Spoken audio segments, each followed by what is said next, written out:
Hi there, and welcome to this day in history for October 15th. October 15th is the 288th day of the year in the Gregorian calendar, 289th in leap years, with 77 days remaining to the end of the year.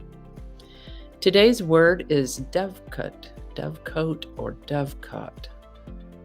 Dovecote. It can also be spelled without the last E, and it's pronounced dovecote or dovecote.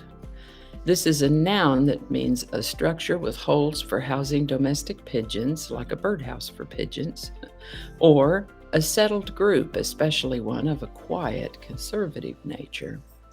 One of the example sentences I saw in using this word was, "I leaned back in the chair, fighting the urge to smile like a tomcat in a dovecote." This was a quote from a book called The Name of the Wind by Patrick Rothfuss. The word dovecote comes to us from a couple of Old English words, doof, which means dove, and cote, which means shelter. Earliest documented use, 1425. Interesting to note that there's an old expression, a flutter in the dovecote, which means a disturbance in a settled community or a settled group, settled conservative group. Alrighty. Well, now, every day when I introduce these episodes, I mention the Gregorian calendar. And we've talked about the Gregorian calendar before. To recap, back in the days before calendars were invented, people most likely tracked the passing of time by following the movement of the sun and the moon. In 46 BC, Julius Caesar introduced a 365-day, 12-month calendar, with an extra day in February every 4 years, which we now call the Julian calendar. Considering that this was 46 BC, I'm impressed at what a remarkable job they did at calculating the days around the sun, creating this calendar. In the 1500s, Pope Gregory noticed an error in timing, slight error, almost imperceptible. When I tell you about it, you'll think, how did they even know that? He issued a papal bull to order a corrected calendar. And it is that the Julian calendar counted the year just a hair too long. Instead of the 365.25 days, as noted in the Julian calendar, the year is actually more like 365.2425. This difference seems inconsequential to us, I guess, but over the years, that tiny hair of a difference can become increasingly out of alignment with the Earth's orbit. And so it is that on October 15th, 1582, adoption of the Gregorian calendar began. The Gregorian calendar has come into near universal adoption since then, and that's why I begin each episode by telling you what day it is in the Gregorian calendar. Margareta Zell, affectionately called Magritte by her family of origin, grew up to be an exotic dancer. She was Dutch. She was born in 1876. She was sultry and seductive and didn't mind dancing with not much clothing on. She made up an interesting story about her persona as a dancer, calling herself by the stage name of Mata Hari. Now, we've talked about Mata Hari before, but I'm not going to make you go look up those episodes. I'll just tell you that she was very popular as a dancer, as a performer, and very popular with men, and she got around.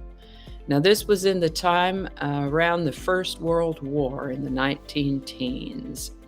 A Dutch citizen, she was a citizen of a neutral country, that too, I guess. She was a citizen of a neutral country as World War I fired off, and that made it a little bit less difficult for her to travel most places that she might want to go.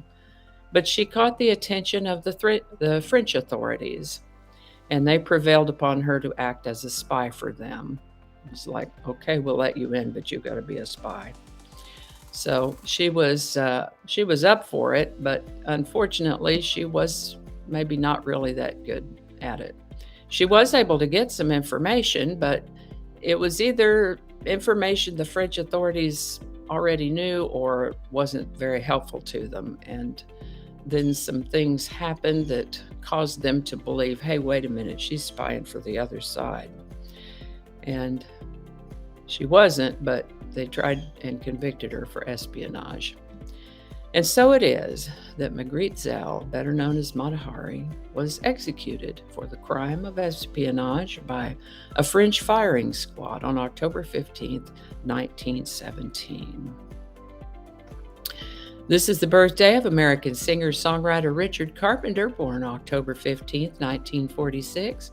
He's the brother of the late Karen Carpenter. Fortran, the first modern computer language, was first shared with the coding community on October 15th, 1956. This was a code that used cards with holes punched in them in rows and columns. I remember seeing them as a much younger person, seeing these cards, and my late sister-in-law, in fact, worked at a place that used those cards. The name Fortran is an acronym that means Formula Translating System, or Formula Translator, or Formula Translation, Fortran. Rather than going out there and finding a song that was number one on the Billboard Hot 100 on this day in the past, I thought it would be nice in honor of Richard Carpenter's birthday to tell you about a song he wrote. Of course, he was part of the Carpenters back in the 60s and 70s with Karen as the main voice, Richard occasionally singing backup. He was more likely to be found on keyboards. He's written music for lots of songs where someone else wrote lyrics. Collaborations like that are all over the industry. But I did find a song for which he wrote both music and lyrics. It's called All of My Life. It's on their 1969 album Ticket to Ride, Karen singing with her beautiful velvet voice.